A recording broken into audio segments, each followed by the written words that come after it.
Hey guys, MotoNinja here. Earlier this week I put out a video on my new exhaust and we had bad lighting. So I'm making another video and here we go. So this is what it looks like. This is the finished product right here. The servo cable I had to tie up right here.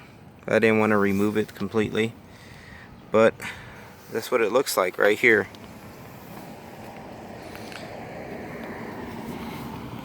Let's go ahead and turn it on.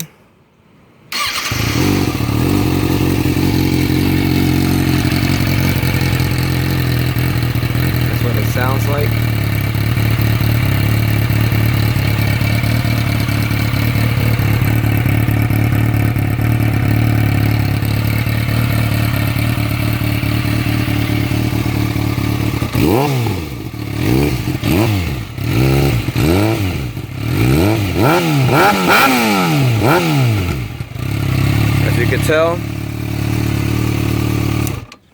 As you can tell, it is a great improvement from last time.